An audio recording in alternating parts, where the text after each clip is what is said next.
welcome to day 16 of the All Sorts of Lovely Advent. Today I would love you to think about your Christmas traditions and why you love them and what is special about them, and maybe spend some time just writing about them. If you like journaling, or if you don't like or haven't tried journaling before, then this can be a really lovely little start. You just put on some Christmas music and grab a notebook and a pen and just journal about your Christmas traditions. They might be Christmas traditions that you had as a child, they might be Christmas traditions that you do now with family or friends, or just for you. I have a Christmas tradition that is just for me, and that is that I always find a little slot to watch the film The Holiday and do some wrapping while I watch it. Now that might sound really silly, but it's a really special part of my Christmas, and if I don't do it, it feels really wrong and like something is missing. So that is a tradition that is just for me, but then we have other traditions that are very much part of our family.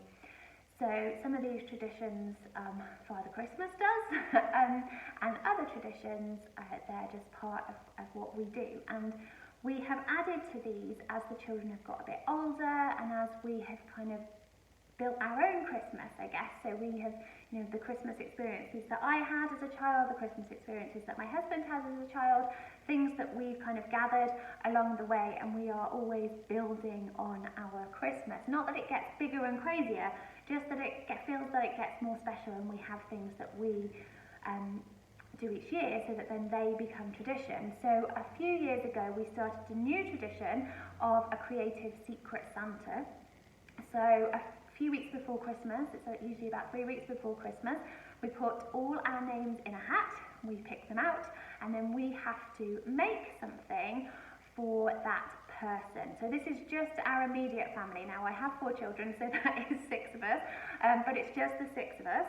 And obviously some of my children are younger than others, so what is what they are able to do and what they are able to create changes each year as they grow. But it's so adorable because everything is appreciated and the whole process is so lovely, and I can hear children scurrying away, working together, asking for things. They ask me for materials that they might need, and it is such a special thing because not only is it exciting on Christmas Day when you open the creation that has been made for you, but it's really exciting in the build-up. And actually they find it much more exciting to think about what they are going to make for one of their siblings or one of their parents than they do about the buying of any gifts. So it has become a really special tradition.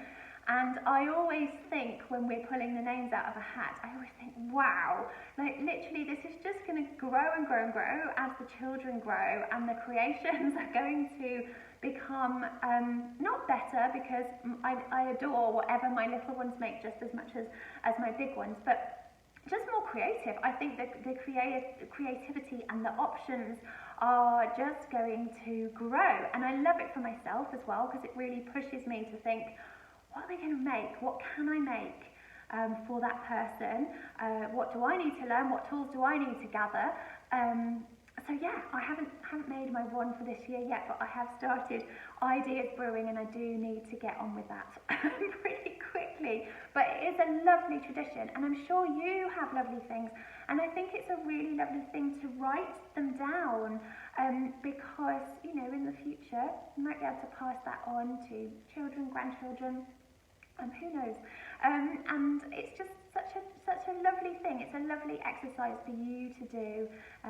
Put some Christmas music on, grab a notebook, and just journal on your Christmas traditions. And you never know, just the exercise of doing this might spark another idea, and you might want to start something this year that then you build into a tradition of your own.